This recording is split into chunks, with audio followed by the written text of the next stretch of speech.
అందరికీ నమస్కారం. బాగున్నారా? మీ అందరూ తెలుసు, నేను విద్యాశాఖ మార్చులు అవ్వాలనుకున్నప్పుడు చాలా మంది వద్దన్నారు.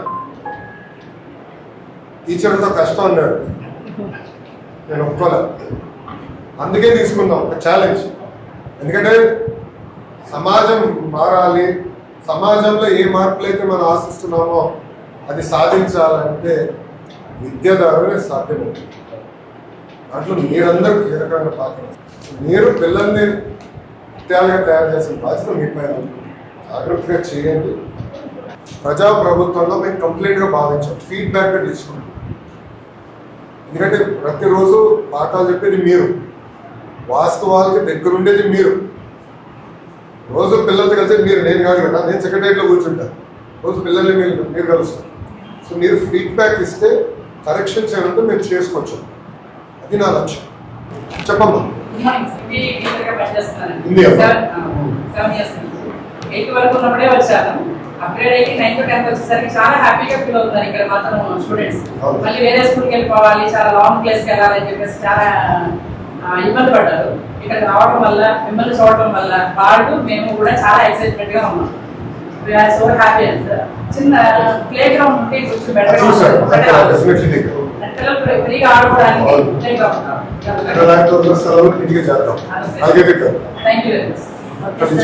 First class students textbooks చాలా అట్రాక్టివ్ గా ఉన్నాయి. పిల్లలు కూడా చాలా ఇంట్రెస్టింగ్ గా ఆ బుక్స్ ని కాన్సన్ట్రేషన్ చేస్తూ యాక్టివిటీస్ చేయడానికి కూడా ఈ రెడీనెస్ ప్రోగ్రామ్ బుక్ ఇచ్చారు. ఆ బుక్ చాలా యూస్ఫుల్ సార్. పిల్లలు కూడా చాలా చాలా ఇంటరాక్ట్ అవ్వడానికి ఇంట్రెస్ట్ తో చేస్తున్నారు. బాగుంది. చిక్కి బాగుంది సార్. Yes sir. అనేది చాలా సంతోషకరమైన రోజు. నవలగడ్డ నియోజకవర్గంలో ఒక మారుమూల గ్రామంలో అత్యధిక శాతం వెనుకబడిన తరగతుల వారు నివసించే గ్రామంలో ఈ చిన్న స్కూల్కి T4లో దాతలు ముందుకు వచ్చి చక్కటి భవన నిర్మాణం చేశారు. వారిని అభినందించడానికి విద్యాశాఖ మంత్రులు శ్రీ నారా లోకేష్ గారు రావడం అందరూ కూడా గలదాయి విషయాలు ముందుగా హృదయపూర్వకమైన వారు విద్యాశాఖ మంత్రిగా చేపట్టిన తర్వాత ఈ గత 2 సంవత్సరాలుగా ప్రభుత్వం ఏర్పడిన తర్వాత మన విద్యా విషయకంగా ఎంతో పురోగతి సాధించాం. ప్రత్యేకించి అవనిగడ్డ నియోజకవర్గంలో ఇక్కడ ఉపాధ్యాయులందరూ మా ఉపాధ్యాయులు చాలా మంచివారండి. కానీ వాళ్ళే ముందుకు వచ్చి సార్ మేము పని చేస్తాం, మీరు ఏం చెప్తారో చేయండి అని చెప్పి కూడా ముందుకు వస్తాం. అన్నిటికంటే కూడా వాళ్ళ ఆంధ్రప్రదేశ్లోనే కాదు భారతదేశంలోనే విపత్తులు వచ్చినప్పుడు తమ జీతాల్లో కొంత భాగం ఇచ్చి సహాయపడిన ఉపాధ్యాయులు ఉన్నారంటే మా ఆంధ్రప్రదేశ్ చేసేసాను. మన ఈ మధ్య వరదలు అంత బుడమైన మాట అక్కడ విజయవాడ కేంద్రీకరణ ఇక్కడ ఎవరు సబ్జెక్ట్ సంస్థలు లాంటి పరిస్థితుల్లో అందరికీ నిత్యావసర వస్తువులు కానివ్వండి, వాళ్ళకి కావాల్సిన పరికరాలు కానివ్వండి అన్నీ కూడా వాళ్ళు సేకరించి ఇచ్చిన ఘనత మా అవనిగడ్డ ఉపాధ్యాయులు దక్కినందుకు వాటిని. అలాగే పిల్లల్లో ఉన్న ప్రతిభా శక్తులను బయట తేవడం కేవలం చదివే కాకుండా చక్కగా వాళ్ళు కళారంగంలో కానివ్వండి ఇతరత్ర వాటికి ఉన్న వాటిని బయటకు తీయడానికి చక్కటి కార్యక్రమాలు ఏర్పాటు చేస్తున్నారు, ఆ రకం పూర్తి చేస్తున్నారు. లేకపోతే విద్యా విషయంగా వచ్చేవాడికి మీరు వాళ్ళు ఒక్క సీతమ్మ మధ్యాహ్నం మేము మన పాఠశాలకు వెళ్ళి చాలా పాఠశాలకు వెళ్ళి తిరిగితే మా అమ్మగారు మా ఇంట్లో భోజనం కంటే కూడా చాలా బాగుందని చెప్పిన ఒకే ఒక్క మాట పిల్లలందరూ చెప్పారు. ఆ రకంగా చక్కగా విద్యా విషయంగా వచ్చేవాడు మా అవనిగడ్డ నియోజకవర్గంలో దాదాపు మొన్న 10th క్లాస్ పరీక్షల్లో 83% పాస్ అయ్యారు. అయితే ఆ తర్వాత సప్లిమెంటరీలో 99%. అన్నిటికంటే కూడా సంతోషం ఏంటంటే ఈ ఏడాది దాదాపు 30 మంది ట్రిపుల్-ఐటీకి సెలెక్ట్ అయ్యారు. అన్నిటికంటే ముఖ్యంగా డిఎస్సీ అంటే అవనిగడ్డ గుర్తుకొస్తుంది, కోచింగ్ సెంటర్స్. అప్పుడు ఆందోళన అన్నీ కూడా అవనిగడ్డ నుంచే జరిగాయి. నాకు తెలుసు మీరు ఈ ప్రభుత్వంలో రాగానే మీరు యుగాలంలో మీరు మాట ఇచ్చిన ప్రకారంగా మొట్టమొదటి సంతకం డిఎస్సీ పెట్టడమే కాకుండా డిఎస్సీని మీరు తీసుకురావడంతో మా దగ్గర దాదాపు 275 మంది అంటే కృష్ణా జిల్లా అత్యధిక శాతం డిఎస్సీకి ఎంపికైన వాళ్ళు అవనిగడ్డ నియోజకవర్గం చెప్పడం నేను చాలా గర్వపడుతున్నాను. అందుకు మీకు వాళ్ళందరూ అమ్మాయి డిఎస్సీలో ఎంపికైన అమ్మాయి వాళ్ళందరి తరఫున కూడా మీకు నేను హృదయపూర్వకంగా ఈ ఏడాది మరింతగా శ్రద్ధ చూపుతాం. గతంలో ఏ సబ్జెక్టులు అయితే తప్పారో ఆ సబ్జెక్టులో ఈసారి ప్రత్యేకంగా శ్రద్ధ తీసుకొస్తాం. ఏదైనా కూడా ఈ రకంగా మీరు ఫీడ్బ్యాక్ తీసుకోవటం కానివ్వండి, ఇవన్నీ మీరు తయారు చేసి మా చేతికి ఇవ్వటం కానివ్వండి, తర్వాత సూచనల రకం కానివ్వండి, కోసే విద్యామంత్రి చేసినప్పుడు ఆ రకంగా చేసినప్పుడు పెద్దలు ఎడ్యుకేషన్ మినిస్టర్ లోకేష్ గారు, అలాగే ఎమ్మెల్యే గారు, మంత్రి సుభాష్ గారు, మనం చూస్తూ ఉన్నాం. లోకేష్ గారు తను ఎడ్యుకేషన్ మినిస్టర్గా బాధ్యతలు చేపట్టిన దగ్గర నుంచి ప్రజల్లో ఒక అవగాహన, టీచర్స్లో ఒక అవగాహన కల్పించి ఉన్న సమస్యలు ఏదైతే ఉన్నాయో వాటిని పరిష్కారం చేస్తే మంచి రిజల్ట్స్ వస్తాయి అని చెప్పేసి వాళ్ళు ప్రయత్నం చేస్తారు.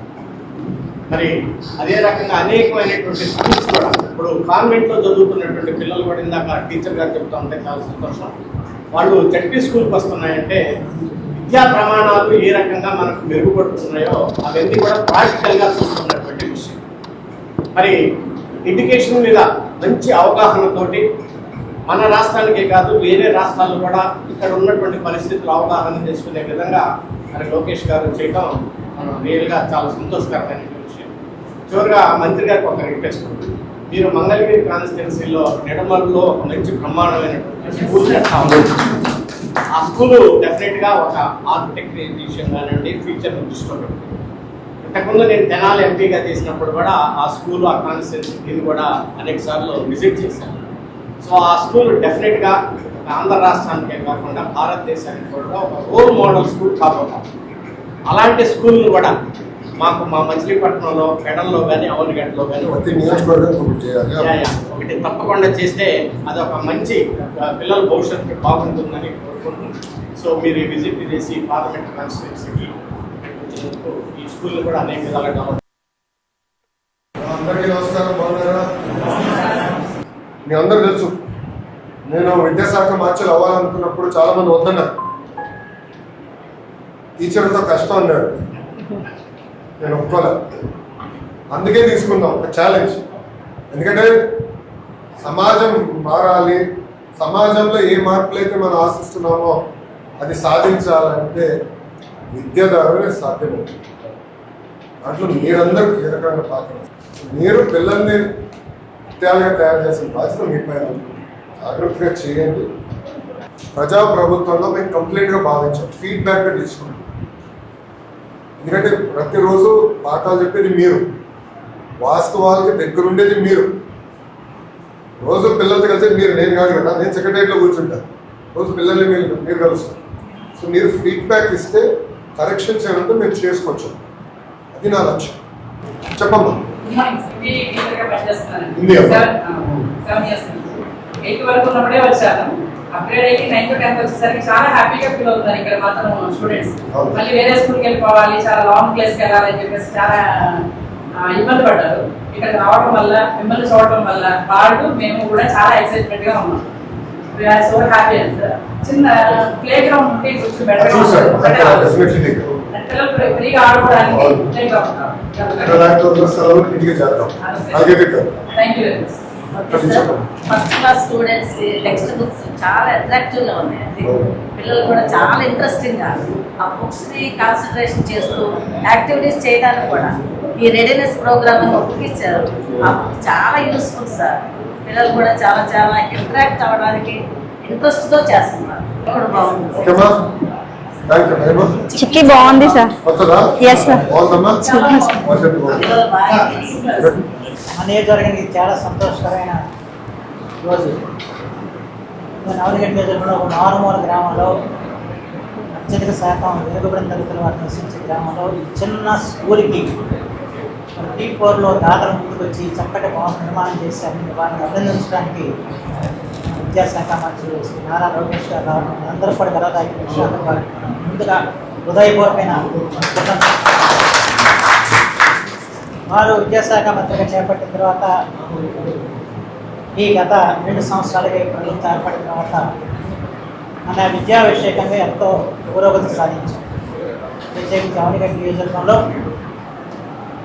ఇక్కడ ఉపాధ్యాయులందరూ, మా ఉపాధ్యాయులు చాలా మంచివారండి, కానీ వాళ్ళే ముందు పెట్టి సార్ మేము పని చేస్తాం, మీరు ఏం చెప్తారో చేయండి అని చెప్పి కూడా ముందుకు వస్తాం.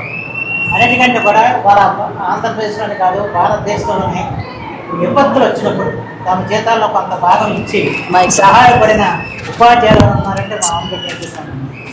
మన ఈ మధ్య వరద అంత బుడమైన మాట అక్కడ విజయవాడ కేంద్రీకరణ ఇక్కడ ఎవరు సబ్జెక్ట్ సంస్థలు వాటి పరిస్థితుల్లో అందరికీ నిత్యావసర వస్తువులు కానివ్వండి, వాళ్ళకి కావాల్సిన పరికరాలు కానివ్వండి అన్నీ కూడా వాళ్ళు సేకరించి ఇచ్చిన ఘనత మా ఆనగడ్డ ఉపాధ్యాయులు దక్కిందందుకు వాటిని.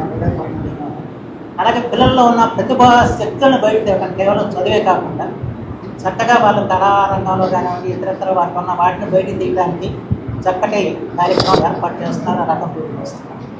ఇకపోతే విద్యా విషయంగా వచ్చేవాడికి మీరు వాళ్ళు ఒక్క సీతమ్మ మధ్యాహ్నం మేము మొన్న పాఠశాలకు వెళ్ళి చాలా పాఠశాలకు వెళ్ళి తిరిగితే మా అమ్మగారు మా ఇంట్లో భోజనం కంటే కూడా చాలా బాగుందని చెప్పిన ఒకే ఒక్క మాట పిల్లలందరూ చెప్పారు. ఆ రకంగా చక్కగా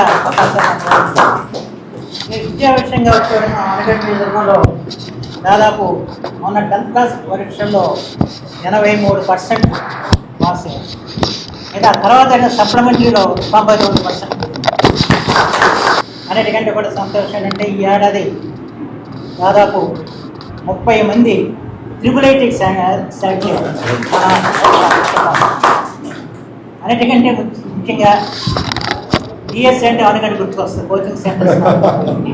అప్పుడు ఆందోళన అన్నీ కూడా ఆనగడ్డించే జరిగాయి. నాకు తెలుసు మీరు ప్రభుత్వంలో రాగానే మీరు యుగాలంలో మీరు మాట ఇచ్చిన ప్రకారంగా మొట్టమొదటి సంతకం డిఎస్సి పెట్టడమే కాకుండా డిఎస్సిని మీరు తీసుకురావడంతో మా దగ్గర దాదాపు 275 మంది అంటే కృష్ణా జిల్లా అత్యధిక శాతం డిఎస్సికి ఎంపికైన వాళ్ళు ఆనగడ్డ నియోజకవర్గం చెప్పడం నేను చాలా గర్వపడుతున్నాను. అందుకు మీకు వాళ్ళందరూ ఇప్పుడు అమ్మాయి డిఎస్సీలో ఎంపికైన అమ్మాయి వాళ్ళందరి తరఫున కూడా మీకు నేను హృదయపూర్వకంగా తెలియజేస్తాను.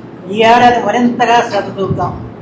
గతంలో ఏ సబ్జెక్టులు అయితే తప్పారో ఆ సబ్జెక్టులో ఈసారి ప్రత్యేకంగా శ్రద్ధ తీసుకొస్తాం.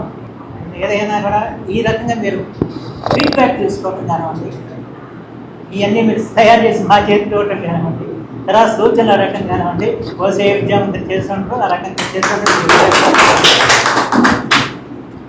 పెద్దలు ఎడ్యుకేషన్ మినిస్టర్ లోకేష్ గారు, అలాగే ఎమ్మెల్యే గారు, మంత్రి సుభాష్ గారు, మనం చూస్తూ ఉన్నాం.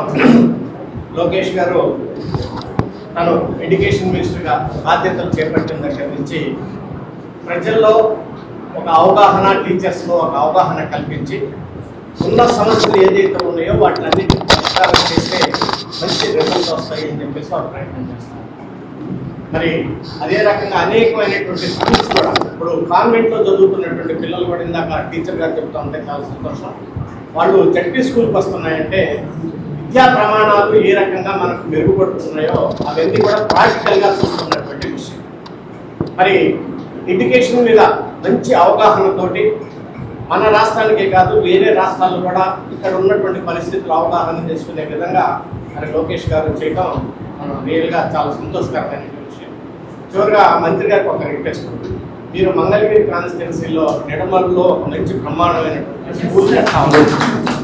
ఆ స్కూలు డెఫినెట్గా ఒక ఆర్కిటెక్చర్ కానివ్వండి ఫ్యూచర్ దృష్టిలో పెట్టుకుంది. ఇంతకుముందు నేను తెనాలి ఎంపీగా చేసినప్పుడు కూడా ఆ స్కూల్, ఆ కాన్స్టిట్యున్సీ కూడా అనేక సార్లు విజిట్ చేశాను. సో ఆ స్కూల్ డెఫినెట్గా ఆంధ్ర రాష్ట్రానికే కాకుండా భారతదేశానికి కూడా ఒక రోల్ మోడల్ స్కూల్ కాబోతుంది. అలాంటి స్కూల్ని కూడా మాకు మా మచిలీపట్నంలో, పెడల్లో కానీ, అవనిగడ్డలో కానీ ఒకటి తప్పకుండా చేస్తే అది ఒక మంచి పిల్లల భవిష్యత్తుకి బాగుంటుందని కోరుకుంటున్నాను. సో మీరు విజిట్ చేసి పార్లమెంట్ కాన్స్టిట్యున్సీకి ఈ స్కూల్ని కూడా అనేక విధాలుగా డెవలప్ చేసినందుకు థ్యాంక్ యూ.